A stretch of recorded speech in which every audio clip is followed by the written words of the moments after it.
We kick it off then with this power-packed panel. You had Varsha Rao, the global COO of Airbnb, one of the hottest startups from the Valley, and Kirthiga Reddy of Facebook in this panel, where they really spoke about the challenges and what factors really made them succeed in the global arena.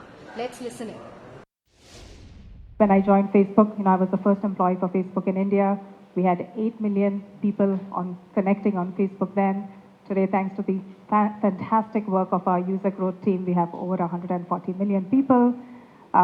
We had just Facebook, the app then, the big blue app. Today, we also have WhatsApp, Instagram, Messenger, Oculus. You kept acquiring things through the years. Yeah, so it's been quite a journey over the years. As I reflect on what's important in representing a big, successful brand, 3 things come to mind. Number one, knowing that every employee and every interaction, it's one thing about the leader, but know that every employee and every interaction really speaks to the brand. It's like walking into a Starbucks, talking to the partner, that's what they call the people who serve coffee at Starbucks. It's their partners, where they greet you with a big smile and they say, you smile, they're already smiled. They say, welcome to Starbucks. And they're empowered to fix your drink if it isn't right? So every employee, every interaction really speaks to your brand. And as a leader, I spent a lot of time just understanding what was Facebook's PR approach.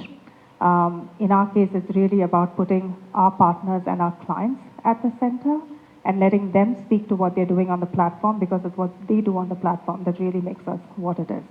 What we were able to do well as founders and as leaders was create a vision that was attractive to other people and bring people into that vision and allow them to kind of make that vision their own and to bring it to life.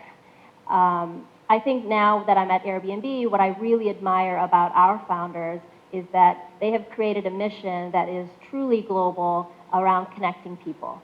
And truthfully, in this day and age, I will say that I would say it's even more important to have an incredibly strong and powerful mission, because the millennial audience today is very mission-driven in terms of our workforce, even probably back when I started at Eve. And so I think the other thing that has great leaders today, I see, and our founders at Airbnb are a really great example of that, is even from the very earliest days, they created core values around what they wanted the culture to be like.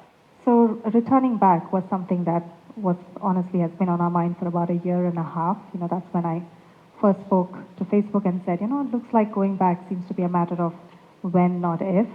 And now with my 2 girls going to high school and middle school this coming year, it was just a forcing function where we knew that we had to do it. So we had applied for schools, we had announced it all internally, so everyone internally knew. We were beginning to reach out to potential successors, and that's when Free Basics happened, right? So we did debate about it. We said, okay, what do we do? On one, our decision was a decision, right? You just keep going ahead. You don't change decisions for something like that. And 2, as a company, we really pride ourselves on being transparent and being open in our communication. And we really wanted partners and clients to hear directly from us versus it somehow being leaked that, we are interviewing for a successor through external means. So I went ahead, I posted on Facebook. I think within hours it made regional news, global news, all India newspapers. And it was fascinating. Well, I think every entrepreneur knows that being an entrepreneur is a roller coaster, right? I mean, there must be, I will say, I've been part of, I founded Eve.com, and then I've been at Living Social and now at Airbnb, and they're all basically startups. Some are bigger and some are smaller.